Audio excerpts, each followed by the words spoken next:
পরনে খয়েরি শাড়ি, হাতে লাঠি, মুখে বাঁশি। সকাল 10টা বাজলে রায়পুর লক্ষ্মীপুর সড়কের দালাল বাজার মোড়ে দেখা যায় তাকে।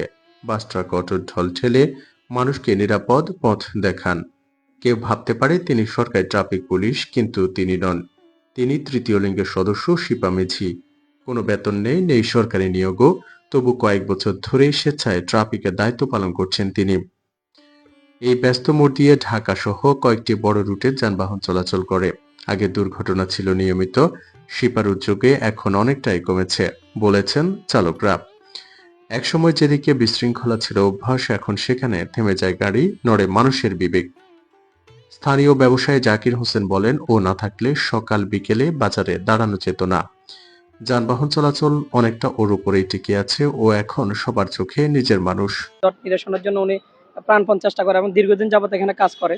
তো আমার যে পুলিশ সুপার কাছে অনুরোধ থাকবে যেন ওনাকে স্থায়ীকরণ এবং বেতন ভাতা নির্ধারণ করে তাকে এই কাজের জন্য আরো উদ্বুদ্ধ করা হয়। রিকশা চালক ইসমাইলের দাবি, শিপা থাকায় সুবিধা হয়, কিন্তু এখানেও অফিসিয়াল ট্রাফিক পুলিশ থাকা দরকার। করে অনেক সময় অনেক জাম পুরে থাকে, নিয়ন্ত্রণ করতে পারে না, একজন ট্রাফিক পুলিশ এখানে প্রয়োজন প্রতিদিন। শুধু রাস্তার গল্প নয়, শিপার ব্যক্তিগত জীবন ও সংগ্রামের। 2006 সালে ব্লাড ক্যান্সারে বাবাকে হারানোর পর এলাকা ছাড়তে হয় তাকে। ঢাকায় 6 বছর বাসা বাড়িতে কাজ করেন। পরে গ্রামে ফিরে স্থানীয় জুতার ফ্যাক্টরিতে যোগ দিলেও করোনা সেই কাজ কেড়ে নেয়। এরপর নিজের ইচ্ছা আর মানুষের উপকারের ভাবনা থেকে ট্রাফিক পরিচালনার দায়িত্ব নেন।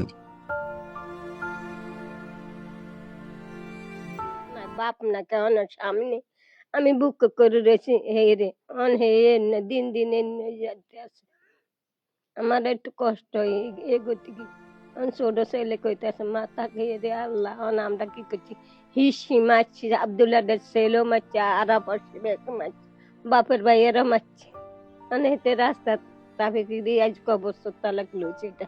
তার আগের নাম ছিল ফয়েজ। পড়াশোনা নন্দনপুর দাখিল মাদ্রাসায় 5ম শ্রেণী পর্যন্ত। শৈশব থেকেই ভিন্ন পরিচয়ের জন্য কটু কথা শুনেছেন, আজও শোনেন, তবু হার মানেননি। এখন জীবনে আছে অসুস্থ মা, বোন, ভাইয়ের দায়িত্ব আর ধার দেনার বোঝা। সরকারি সহায়তা একটি ঘর পেয়েছেন বটে, কিন্তু সেটি শেষ করতে গিয়ে ঋণ নিতে হয়েছে।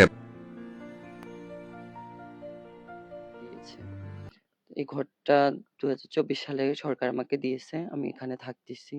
সরকারিভাবে যে ট্রাফিকের দায়িত্বটা পালন করতেছি। তো ওখান থেকে আসি তো আবার থাকার জায়গা নাই।